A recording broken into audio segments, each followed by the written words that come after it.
النار اللهم صل على محمد وعلى آل محمد كما صليت على إبراهيم وعلى آل إبراهيم إنك حميد مجيد اللهم بارك على محمد وعلى آل محمد كما باركت على إبراهيم وعلى آل إبراهيم إنك حميد مجيد أعوذ بالله السميع العليم من الشيطان الرجيم من همزه ونفخه ونفثه بسم الله الرحمن الرحيم رضی اللہ عنہم ورضوا عنہ۔ ہر قسم کی تحمید و ستائش، کبریائی بڑائی اللہ وحدہ لا شریک کی ذات کے لیے، اور اللہ تعالیٰ کی حمد و ثنا کے بعد بے شمار لاتعداد انگن درود السلام امام الانبیاء امام الحرمین سید الثقلین جد الحسن والحسین جناب محمد رسول اللہ صلی اللہ علیہ وسلم کی ذات اقدس و ذات طیبہ پر۔ حضرات، آج کے خطبہ جمعہ میں میں انشاءاللہ اللہ تعالیٰ کی توفیق اور فضل سے صحابہ اکرام اور اہل بیت اعظام ان کے حوالے سے جو باہمی محبت، الفت اور ان کے درمیان جو احترام کا رشتہ تھا، اس کے حوالے سے چند گزارشات کروں گا، اور یہ بات انشاءاللہ عرض کرنے کی کوشش کروں گا کہ صحابہ کرام اور اہل بیت اعظام آپس میں بہت محبت الفت کے ساتھ انہوں نے زندگی گزاری۔ جہاں صحابہ کرام میں جو بزرگ لوگ تھے، اہل بیت کی شخصیات نے ان کا احترام کیا، تو صحابہ کرام کے جو عظیم المرتبت لوگ تھے انہوں نے بھی صحابہ کرام اور جو اہل بیت اعظام کے شخصیات ہیں، حسنین کریمین ہیں، ان کے ساتھ جس محبت کا، شفقت کا اظہار کیا،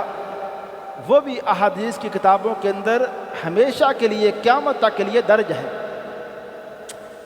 میں سب سے پہلے سیدنا علی رضی اللہ تعالی عنہ کے حوالے سے چند باتیں یہ عرض کرنا چاہوں گا کہ حضرت علی کے نزدیک جو حضرت صدیق اکبر ہے اور حضرت فاروق اعظم، ان کی شخصیت علی کے نزدیک اس کا مقام و مرتبہ کیا تھا، اس حوالے سے چند احادیث آپ سماعت فرمائیں۔ سب سے پہلے مسند احمد کی ایک روایت ہے کہ سیدنا علی رضی اللہ تعالی عنہ نے ایک دن منبر کے اوپر خطبہ ارشاد فرماتے ہوئے یہ بات کہی، کیا لوگوں، قبض رسول اللہ صلی اللہ علیہ وسلم، جب رسول کریم صلی اللہ علیہ وسلم اس دنیا سے رخصت ہو گئے، واستخلف ابو بکر رضی اللہ تعالی عنہ، اور جب ان کے بعد حضرت صدیق اکبر کے پاس خلافت آئی، تو فعمل بعملی وسار بسیرتی، کہا کہ ہم نے صدیق اکبر کا 2.5 سال دور دیکھا ہے، ان کا انصاف کا معاملہ، رعایا کے حقوق کی ادائیگی، اس معاملے میں صدیق اکبر پیغمبر صلی اللہ علیہ وسلم کی سیرت کو صحیح معنی میں اپناتے ہوئے دکھائی دیے ہیں۔ انہوں نے رسول کریم صلی اللہ علیہ وسلم، نبوت کا ایک مقام تو ہے، ایک مرتبہ ہے، لیکن پھر بھی حضرت صدیق اکبر نے پیغمبر کی جانشینی کا حق ادا کیا ہے۔ یہ گواہی کون دے رہے ہیں؟ حضرت علی رضی اللہ تعالی عنہ۔ اور اسی طرح فرماتے ہیں کہ حتی قبض قبضہ اللہ، ان کے بعد جب حضرت صدیق اکبر دنیا سے چلے گئے، ثم استخلف عمر رضی اللہ تعالی عنہ، تو اس کے بعد حضرت عمر جیسا بندہ، مسلمانوں کے امیر، حکمران، ان کو بنایا گیا۔ ان کا دور کیسا تھا؟ تو کہتے ہیں فَعَمِلَ بِعَمَلِهِمَا، تو کہا حضرت عمر ان دو شخصیات، حضرت صدیق اکبر اور پیغمبر صلی اللہ علیہ وسلم کی ذات مبارکہ، آپ کی جانشینی، آپ کی سیرت کو لے کر ہی جو نظام حکمرانی، جو رعایا کے حقوق کی ادائیگی میں طرز عمل نبی اکرم صلی اللہ علیہ وسلم نے اپنایا تھا، اور جو حضرت صدیق اکبر نے جس طرح سے لوگوں کے مسائل کو حل کیا، حضرت فاروق اعظم نے بالکل اسی طرح سے حکمرانی کا فریضہ سر انجام دیا ہے۔ اور یہ دیکھیے، یہ گواہی آپ اس روایت سے صرف اس بات کا اندازہ لگا لیں کہ اہل بیت کی ان شخصیات کا اور صحابہ کرام کا آپس میں کس قدر الفت اور محبت کا رشتہ تھا۔ اب دوسری روایت آپ سماعت فرمائیں، یہ صحیح البخاری کی روایت ہے۔ سیدنا علی رضی اللہ تعالیٰ عنہ حضرت صدیق اکبر کے پاس آتے ہیں، اور وہ کس قدر ایک حساس معاملہ ہے کہ حضرت علی رضی اللہ تعالیٰ عنہ اور سیدہ فاطمہ رضی اللہ تعالیٰ عنہا، ان کو ایک مطالبے کے حوالے سے کہ سیدہ نے اس بات کو سمجھا کہ جو میرے والد محترم ہیں،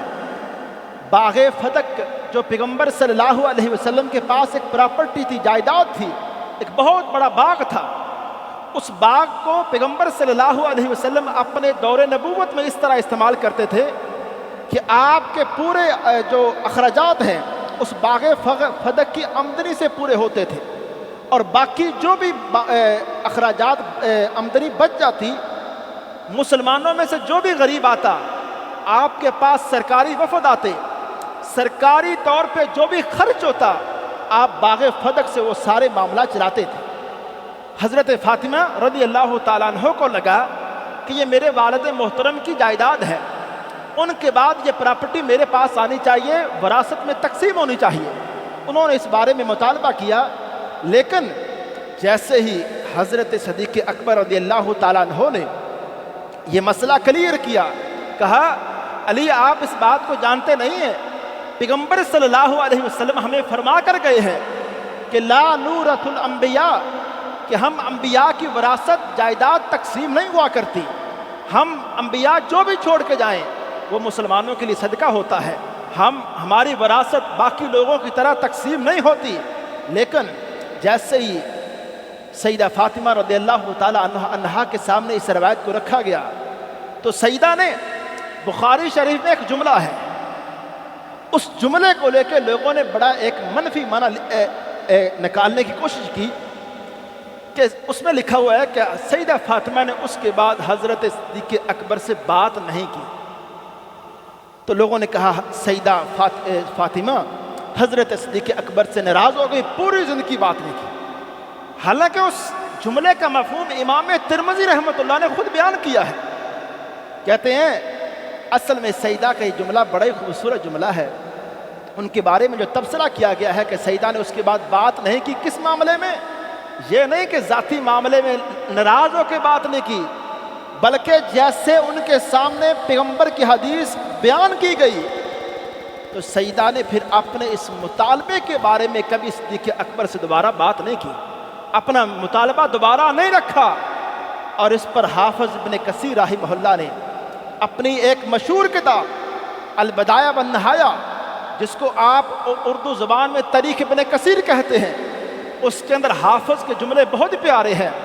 حافظ کہتے ہیں سیدہ کا مقام یہی تھا، ان کا طرز عمل ایسا ہی ہونا چاہیے تھا، وہ پیغمبر کی صاحبزادی تھیں، وہ پیغمبر کے دل کا ٹکڑا تھیں، ان کو اپنے والد محترم پیغمبر کا فرمان سننے کے بعد ایسا ہی کرنا چاہیے تھا کہ آگے سے فوراً خاموش ہو جاتی، آگے سے کوئی بات نہ کرتی، جو کہ سیدہ نے ایسا کیا بھی۔ تو یہ واقعہ ہر حوالے سے اس کے اندر کوئی منفی بات نہیں ہے، لیکن جن لوگوں کی سوچ میں منفی سوچ ہوتی ہے وہ ہر طرح سے یہ بات نکالنا چاہتے ہیں اور لوگوں کو بتانا چاہتے ہیں کہ صحابہ کرام اور اہل بیت آپس میں ایک دوسرے کا احترام نہیں کرتے تھے۔ اور کیا بات ہے، حضرت صدیق اکبر رضی اللہ تعالیٰ عنہ کون شخص ہیں؟ پیغمبر کے ایک اعلان سے اپنے پورے گھر کا سامان آپ کے سامنے پیش کرتے ہیں، اور اس حضرت صدیق اکبر کے بارے میں سخت دل لوگوں نے اور دین سے دور لوگوں نے یہ بات کہہ دی کہ پتہ نہیں حضرت صدیق اکبر نے اس معاملے میں انصاف نہیں کیا اور سیدہ کا حصہ اس میں غصب کر لیا۔ تو بات عرض میں کرنا چاہوں گا، اگر وراثت کی تقسیم کی بات ہے تو یہاں اگر وراثت تقسیم سیدہ فاطمہ کو بطور بیٹی ملنی تھی تو اس میں حصہ تو سیدہ عائشہ کو بھی ملنا تھا بطور بیوی۔ ہاں جی، یا تو کسی روایت میں ایسا کچھ ثابت کیا جائے نا، بتایا جائے کہ حضرت صدیق اکبر نے اپنی بیٹی کو پیغمبر کی بیوی ہونے کے ناطے تو اس میں حصہ دے دیا، لیکن سیدہ فاطمہ کو اس میں حصہ نہیں دیا۔ نہ میرے بھائی، اس باغ کو لے کے جس طرح پیغمبر صلی اللہ علیہ وسلم کے دور میں اس باغ کا استعمال ہوتا تھا، حضرت صدیق اکبر نے اپنے دور حکمرانی میں اس باغ کا استعمال اسی طرح کیا۔ میں عرض یہ کرنا چاہوں گا، جب یہ مسئلہ حضرت صدیق اکبر نے سیدنا علی کے سامنے بیان کیا تو اس کے بعد حضرت علی کا تبصرہ سنیں جو صحیح البخاری میں ہے۔ انہوں نے کہا انا قد عرفناک یا ابا بکر فضیلتک، اے ابو بکر ہم آپ کی فضیلت کا، مرتبے کا اعتراف کرتے ہیں کہ آپ کی عظمت کا ہم کیسے انکار کر سکتے ہیں۔ اگر آپ یہ مسئلہ بیان کر رہے ہیں ہمیں اس پہ کوئی اعتراض نہیں، لیکن اور ساتھ ہی بخاری شریف میں الفاظ ہیں وَذَكَرَ قَرَابَتَهُم مِّن رَّسُولِ اللَّهِ صلی اللہ علیہ وسلم وَحَقَّهُم، اور پھر حضرت علی نے بہت جملے کہے جس میں یہ بتایا کہ اے صدیق اکبر آپ ہمارے پیغمبر کے کتنا قریب تھے اور ہمارے پیغمبر آپ کو کس قدر اہمیت دیتے تھے۔ اس بات کا بھی ایک بڑی مجلس کے اندر حضرت علی نے اعتراف کیا، اور جیسے ہی حضرت علی نے یہ محبت برے جملے کہے تو حضرت صدیق اکبر نے بھی آگے محبت برا جواب دیا۔ وہ جواب سننے والا ہے، کہتے ہیں والذی نفسی بیدہ، اس ذات کی قسم جس کے ہاتھ میں علی میری جان ہے، لقرابت رسول اللہ صلی اللہ علیہ وسلم احب الی ان اصل من قرابتی، علی پیغمبر کا جو اہل بیت ہے، اس جملے کو دوبارہ سنیں، پیغمبر کا جو اہل بیت ہے صدیق اکبر کو اپنے اہل بیت سے زیادہ عزیز ہے، مجھے اپنے گھر والوں سے زیادہ محبوب ہیں پیغمبر کے گھر والے۔ تو یہ روایت اس بات کو اچھی طرح واضح کرتی ہے کہ اے لوگوں، آج صدیوں بعد ہم قاضی بن کے یہ فیصلے نہ کرتے پھریں کہ صحابہ کرام اور اہل بیت کے درمیان کوئی رشتے اچھے نہیں تھے، وہ اسلام کے وہ روشن دور کے وہ لوگ ہیں، اور آج ہمیں اس بارے میں افسوس کرنا چاہیے کہ اسلام کو اہل بیت کے دور میں، صحابہ کرام کے دور میں ان لوگوں نے اسلام کی خدمت کی، مثبت باتوں کو لے کے چلے اور اسلام کو دنیا کے کونوں کونوں میں پھیلایا، اور آج مسلمانوں کے پاس ہر طرح سے وسائل موجود ہیں۔ مسلمانوں کا ایک ملک نہیں ہے، 50+ مسلمانوں کے ملک ہیں، لیکن آج کوئی مسلمان ملک یہ دعویٰ نہیں کر سکتا کہ صحابہ کرام کے دور میں جن جن علاقوں میں اسلام پھیل چکا تھا، آج اس دور میں ہم نے کوئی اسلام کی حدود کو بڑھایا ہو، اسلام کا جغرافیہ، مسلمانوں کا جغرافیہ مسلمان علاقوں میں بڑھ چکے ہوں، ایسا نہیں ہے۔ جن علاقوں میں صحابہ کرام نے اسلام پھیلا دیا تھا، آج ان علاقوں میں اسپین جیسا ملک اور دیگر علاقے، ان علاقوں میں کمی تو ہوئی ہے، وہ علاقے مسلمانوں سے دوبارہ عیسائیت کی طرف تو گئے ہیں، لیکن آج جب ہم قاضی بن کے فیصلے کرتے ہیں کہ وہ اللہ سے ڈرنے والے نہیں تھے، اور ہاں آج ہم اللہ سے بڑے ڈرنے والے ہیں، اور آج صحابہ کرام پہ ہم تنقید کرتے ہیں، اہل بیت کے خلاف ہم جملے کستے ہیں، اور آج ہمیں سوچنا چاہیے کہ جو محنت، جو اسلام کا فخر آج ہمیں مسلمانوں کو مثالیں دینے کے لیے کہ ہم مسلمان، ہمارا مذہب کیسا ہے، ہمارے مذہب میں عدل کیسا ہے، انصاف کیسا ہے، بھائی چارہ کیسا ہے، اس کے لیے جب ہم مثالیں دیتے ہیں تو صرف اسی دور کی مثالیں ہمارے لیے ہیں۔ آج اس دور کی مثالیں ہمارے پاس ہیں کہ مسلمانوں کے اندر کوئی اخوت بھائی چارہ ہے، مسلمان ایک دوسرے کے لیے ایسا ایک جسم کی مانند ہیں کہ ایک کونے میں ایک مسلمان کو تکلیف پہنچائی جائے دوسرے کونے کے اندر مسلمان اس کے لیے کھڑا ہو جاتا ہے۔ یہ بھائی چارہ آج نہیں ہے، اس دور میں تھا ایسا بھائی چارہ کہ مسلمانوں نے حضرت فاروق اعظم کے دور میں جن جن علاقوں کو فتح کیا، میں حضرت فاروق اعظم کا تو ایک بہت بڑا مقام ہے، میں آ جاتا ہوں حضرت امیر معاویہ رضی اللہ تعالیٰ عنہ کے دور کی طرف۔ 20 سالہ وہ دور ہے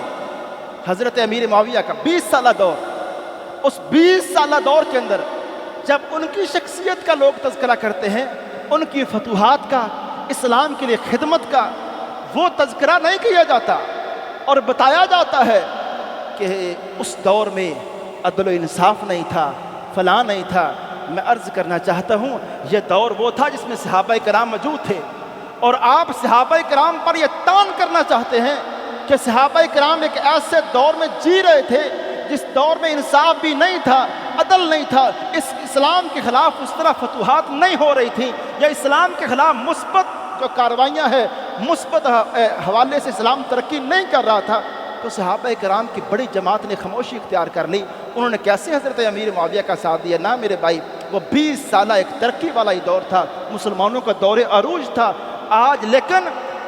وہ دور آج ہمارا جو دور ہے، اس دور کے ساتھ اگر ہم کمپیریزن کریں تو کس طرح سے ہم مثالیں دے سکتے ہیں، کس طرح سے ہم صحابہ کرام کے خلاف اس طرح قاضی بن کے، جج بن کے فیصلے کر سکتے ہیں؟ صحابہ کرام ہوں، اہل بیت اعظام ہوں، ہمارے لیے دونوں شخصیات ہی، صحابہ کرام کی ساری شخصیات احترام کے قابل ہیں۔ اسی طرح اہل بیت اعظام کی ساری ہستیاں، کون کیسے سوچ سکتا ہے کہ پیغمبر کا گھرانہ ہو، نبوی گھرانہ ہو، ان کے خلاف کو مسلمان بات کرے؟ میں ایک تیسری روایت حضرت علی رضی اللہ تعالیٰ عنہ کے حوالے سے عرض کرنا چاہوں گا۔ جس دن حضرت فاروق اعظم رضی اللہ تعالیٰ عنہ کا انتقال ہوتا ہے، وہ دنیا سے چلے جاتے ہیں، شہید ہو جاتے ہیں، اس دن حضرت عبداللہ ابن عباس رضی اللہ تعالیٰ عنہما وہ اس میت کے پاس آتے ہیں، اور لوگ حضرت فاروق اعظم کو دیکھنے کے لیے، آخری دیدار کرنے کے لیے لوگ وہاں جمع ہیں۔ ابن عباس کہتے ہیں اچانک کسی بندے نے میرے کندھے پہ ہاتھ رکھا، اور میرے کندھے پر ہاتھ رکھ کر کہا، اس میت کو خطاب کرتے ہوئے کہا کہ آپ ہی وہ ہستی ہیں جس ہستی کے بارے میں علی یہ تمنا کرتا ہے، علی کے دل میں خواہش ہے کہ کاش آپ جیسے عمل میرے ہوتے، اور آپ اس دنیا میں آپ حضرت عمر کی میت کو خطاب کرتے ہوئے کہا کہ اس زمین پر ابھی لوگ موجود ہیں، اس میں سب سے عظمت والے آپ ہی تھے، آپ سے عظمت والا آپ نے دنیا میں نہیں چھوڑا۔ اور اس بارے میں اس قدر محبت، احترام والے جملے حضرت علی رضی اللہ تعالیٰ عنہ نے کہے۔ ابن عباس کہتے ہیں میں نے ایسے مڑ کے دیکھا تو وہ حضرت علی حضرت عمر کو یاد کر کے رو رہے تھے، اور کہہ رہے تھے کہ امیر، مجھے اس بارے میں یقین ہے کہ آپ اپنے پہلے دو رفیق پیغمبر کی ذات اور حضرت صدیق اکبر ان کے ساتھ جا کے ملنے والے ہیں۔ اور اس کے بعد کہا کہ اے امیر، آپ بھی تو وہ ہستی ہیں جن کے بارے میں میں پیغمبر سے اکثر اپنے کانوں میں سنتا تھا، آواز پڑتی تھی کہ پیغمبر فرماتے کہ اے لوگو، دخلت انا و ابو بکر و عمر، اور ذهبت انا و ابو بکر و عمر، اور اس طرح خرجت انا و ابو بکر و عمر۔ کہا ہم اکثر پیغمبر سے سنتے، میں ابو بکر عمر فلاں جگہ گئے، میں ابو بکر عمر فلاں جگہ جانے کا ارادہ رکھتے ہیں، اور میں ابو بکر اور عمر فلاں جگہ سے باہر آئے۔ پیغمبر اکثر اپنی زبان پہ اپنے ان دو دوستوں کا، اپنے دو رفقا کا، امیر آپ ہی کا تو تذکرہ پیغمبر اکثر فرمایا کرتے تھے۔ اس لیے اے میرے بھائیوں، صحابہ کرام کی یہ شخصیات، اہل بیت اور ان کا آپس میں اس قدر محبت، احترام کا رشتہ کہ سیدنا علی رضی اللہ تعالیٰ عنہ کی ایک روایت آپ سنیں جس سے آپ اندازہ لگائیں کہ حضرت صدیق اکبر کے بارے میں ان کا اپنا تبصرہ کیسا تھا، وہ ان کو کس قدر مقام دیتے تھے۔ سیدنا علی رضی اللہ تعالیٰ عنہ فرماتے ہیں، اور حضرت صدیق اکبر دنیا سے چلے گئے ہیں، اس کے بعد کا تبصرہ ہے، اس کے بعد کا کہتے ہیں کہ جب پیغمبر دنیا سے چلے گئے، اس کے بعد جب بھی کوئی بندہ میرے پاس آ کے مجھے حدیث بیان کرنا چاہی ہے اس نے، تو وہ جو بندہ بھی آیا ہے میں نے اس سے پہلے قسم لی ہے کہ آپ قسم اٹھاؤ کہ یہ آپ نے پیغمبر سے خود اس حدیث کو سنا ہے۔ مجھے وہ بندہ قسم دیتا تو پھر اس بندے سے اس حدیث کو میں سنتا، لیکن کہتے ہیں اے لوگو ایک حدیث مجھے حضرت صدیق اکبر نے بیان کی، حضرت صدیق اکبر نے بیان کی، لیکن پھر میں جرت نہیں کر سکا کہ آپ سے بولوں کہ آپ قسم اٹھائیں۔ کیوں؟ کہا جو صدیق نے بیان کیا، صدیق سادہ کا ابو بکرین، حضرت صدیق نے جو بیان کیا وہ سچ بیان کیا، انہوں نے اس بیان کرنے میں کوئی کوتاہی نہیں کی ہے۔ تو اس طرح سے حضرت علی رضی اللہ تعالیٰ عنہ اپنے ان دو بزرگوں شیخین کا اس قدر احترام کرتے تھے۔ اور آپ ذرا آئیے حضرت علی کے گھرانے کے ساتھ حضرت صدیق اکبر کا، حضرت عمر کا پیار کیسا تھا کہ حضرت صدیق اکبر کا وہ بڑا مشہور جملہ ہے جو صحیح البخاری میں ہے، وہ فرمایا کرتے تھے اے لوگو ارقبوا محمد صلی اللہ علیہ وسلم فی اہل بیتہ، اے لوگو محمد کریم صلی اللہ علیہ وسلم کا اگر آپ قرب چاہتے ہو، آپ ان کے قریب ہونا چاہتے ہو، اہل بیت سے محبت کرو، یہ محبت آپ کو پیغمبر کے قریب کر دے گی۔ یہ جملہ کون کہہ سکتا ہے؟ اور اس روایت کو بیان کرنے والے کون ہیں؟ حضرت عمر کے بیٹے حضرت عبداللہ بن عمر۔ اور ایک بات میں عرض کرنا چاہوں گا، اہل سنت کی کتابوں کے اندر اہل بیت کی جو عظمتیں بیان ہوئی ہیں، جو عظمتیں بیان ہوئی ہیں، وہ عظمتیں تقریباً زیادہ تر وہ عظمتیں صحابہ کرام نے ہی بیان کی ہیں، ان کے راوی صحابہ کرام ہیں۔ جیسے مثال کے طور پہ سیدہ فاطمہ رضی اللہ تعالیٰ عنہ کی ایک روایت ہے کہ جیسے ہمارے پیغمبر کے زندگی کے وہ آخری لمحات آئے تو سیدہ فاطمہ فرماتی ہیں مجھے پیغمبر صلی اللہ علیہ وسلم نے بلایا، اور مجھے بلا کر ایک بات کی، اور اس بات کو بیان کرنے والی اماں جی عائشہ ہیں۔ اماں جی عائشہ فرماتی ہیں سیدہ فاطمہ سے پیغمبر نے بات کی، سیدہ مسکرائیں، پھر بات کی، سیدہ روئیں۔ میں نے اس ٹائم پوچھا کیا معاملہ ہے؟ کہا ابھی نہیں، معاملہ میں آپ کو اماں جی بعد میں بیان کر دوں گا۔ پھر ایک وقت کے بعد سیدہ فاطمہ نے خود بیان کیا اماں جی عائشہ سے، کہ اماں جی عائشہ سے بیان کیا کہ پہلی بات جب پیغمبر نے مجھ سے کہی کہ اے فاطمہ میرا وہ آخری وقت آ چکا ہے، میں ابھی اللہ کے پاس جانے والا ہوں، میں دنیا چھوڑنے والا ہوں، یہ جملے جیسے ہی میرے والد محترم نے پیغمبر نے کہے تو مجھے رونا آ گیا۔ اس وقت اپنے والد محترم کی، پیغمبر کی جدائی اسے برداشت نہ ہو سکی، اور سیدہ نے پیغمبر کی جدائی کا اس قدر غم لیا تھا کہ آپ اندازہ لگائیں کہ سیدہ کی عمر جوانی کی عمر تھی، کوئی بہت بڑھاپے کے عمر کے اندر جا کے وہ پیغمبر سے نہیں، وہ دنیا سے نہیں گئیں، جوانی کی عمر۔ ہمارے پیغمبر کے اس دنیا سے جانے کے ٹھیک 6 ماہ کے بعد سیدہ فاطمہ اللہ کو پیاری ہو گئی۔ انہوں نے اس قدر غم لیا اپنے والد محترم کا، اور اسی حالت میں سیدہ کا ایک جملہ احادیث کی کتابوں کے اندر آیا تھا کہ وہ اپنے غم پر کنٹرول نہ کر سکیں، اور یہ جملہ تک کہا کہ اے لوگو اب ہم جبریل سے بھی کہیں گے، جب پیغمبر دنیا سے چلے گئے، کہا کہ اے لوگو اب ہم جبریل سے بھی کہیں گے کہ جبریل آپ بھی مدینہ نہ آیا کریں، پیغمبر دنیا سے چلے گئے ہیں۔ حالانکہ راویوں نے کہا، محدثین نے کہا کہ یہ بات تو جبریل کو پہلے پتہ تھی، سیدہ نے یہ صرف غم کی حالت میں یہ جملہ کہہ دیا ہے، حالانکہ جبریل کو بتانے کی ضرورت نہیں تھی۔ تو میں عرض کرنا چاہوں گا سیدہ فاطمہ کا یہ والا خوبصورت واقعہ آج اگر امت تک پہنچا ہے تو اس کی راوی صرف سیدہ عائشہ ہے، اس کے علاوہ کوئی بیان کرنے والا نہیں ہے۔ اس لیے میرے بھائی صحابہ کرام کوئی حسد نہیں کرتے تھے اہل بیت سے، ان کی عظمتوں کو لوگوں کے سامنے بیان کرتے تھے اور لوگوں تک بتاتے تھے کہ ہمارے پیغمبر کا گھرانہ اس قدر عظمتوں والا ہے، وہ اس قدر شان والے ہمارے پیغمبر کا گھرانہ ہے۔ اور ذرا آپ سید حضرت صدیق اکبر کی شفقت، اس کا بھی ایک روایت سے اندازہ لگائیں۔ عصر کی نماز پڑھنے کے بعد حضرت صدیق اکبر مسجد نبوی سے نکلتے ہیں، بازار میں دیکھا کہ حضرت حسن جا رہے ہیں، حضرت علی جا رہے ہیں،